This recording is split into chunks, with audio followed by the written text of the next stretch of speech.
دیانتداری کا پھل۔ ایک گاؤں میں احمد نامی ایک غریب مگر محنتی اور ایماندار نوجوان رہتا تھا۔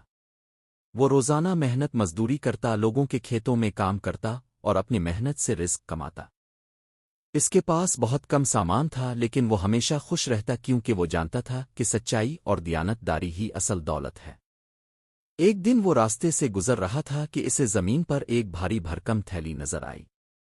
اس نے قریب جا کر دیکھا تو وہ سونے کے سکوں سے بھری ہوئی تھی۔ ارد گرد کوئی نہ تھا۔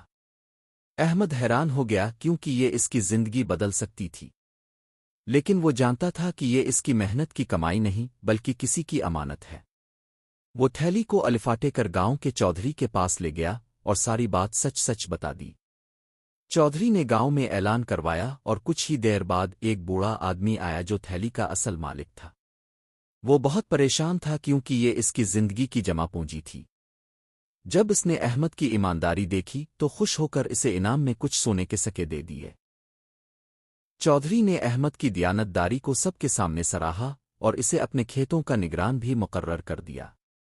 اب احمد کی زندگی بدل گئی، لیکن اس کی سچائی اور ایمانداری ویسے ہی برقرار رہی۔ اخلاقی سبق: دیانتداری کا پھل کبھی ضائع نہیں جاتا۔ چاہے وقت لگے لیکن سچائی اور امانت داری کا صلہ ضرور ملتا ہے۔ عزت، کامیابی اور دوسروں کا اعتماد۔